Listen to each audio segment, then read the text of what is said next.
নমস্কার। আজকে সাপ্তাহিক রাশিফল নিয়ে আলোচনা করব। সাপ্তাহিক রাশি বলতে 1 তারিখ থেকে 7 তারিখ, অর্থাৎ 1 এপ্রিল টু 7 এপ্রিল। তার আগে বলে রাখি গ্রহ রাশির সিচুয়েশনটা।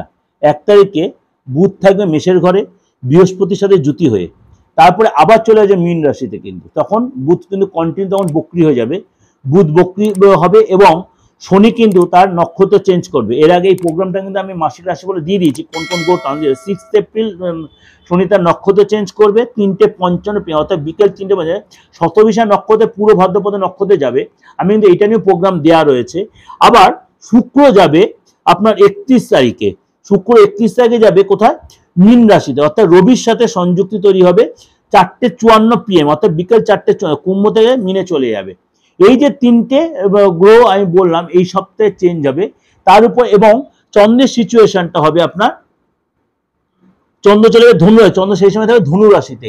এই সিচুয়েশনে মানে 12 রাশির কি এফেক্ট হবে সেটাই আমাদের আজ আলোচনার বিষয়বস্তু। কুম্ভ রাশি অবশ্যই এই সপ্তাহে আপনার সেবা করার মানসিকতা হবে, কাউকে সেবা করবেন এবং আটকে থাকা অর্থ পেতে পারেন, কোনো গুড নিউজ পেতে পারেন। কর্মসূত্রে কোথাও বাইরে যেতে হতে পারে, দূরে যেতে হতে পারে, একাধিকবার বাইরে যেতে পারে বা ফরেন যেতে হতে পারে। ম্যানেজমেন্ট আপনাকে কোথাও পাঠাতে পারে, ম্যানেজমেন্ট আপনার যথেষ্ট সুনাম করে সুখ্যাতি করবে। পুরনো যে সম্পত্তি সেই ঝামেলা মিটিয়ে দিতে পারে, সম্পত্তি রিনোভেটে কোনো খরচা হতে পারে এবং নিজের ফ্যামিলির ব্যাপারে কোথাও কিছু যেতে পারেন বা খরচা হতে পারে। ফ্যামিলির লোকেদের শরীরটা নিয়ে ডিস্টার্ব হতে পারে। আপনার নিজের হার্ট বা সুগারের কোনো প্রবলেম থাকে সেটা একটু অবশ্যই চেকআপের মধ্যে রাখবেন না, সেটা নিয়ে কোনো ডিস্টার্ব হতে পারে।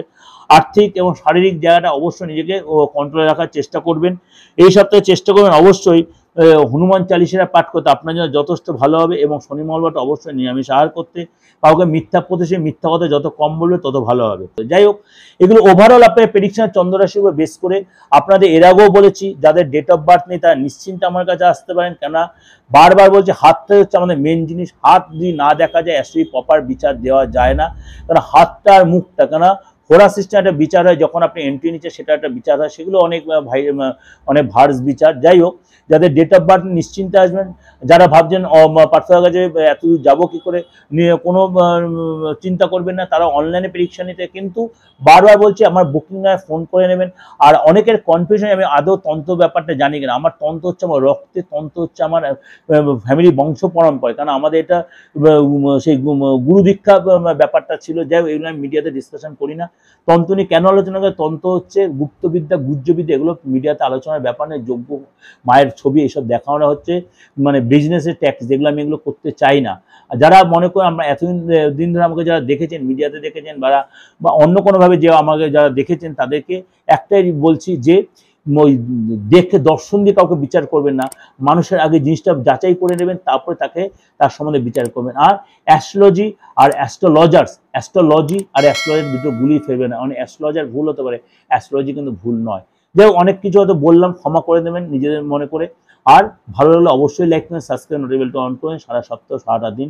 আর দৈনিক রাশিফল, মাসিক রাশিফল সবই দেওয়া রয়েছে এবং সমস্ত ট্রানজিট দেওয়া রয়েছে।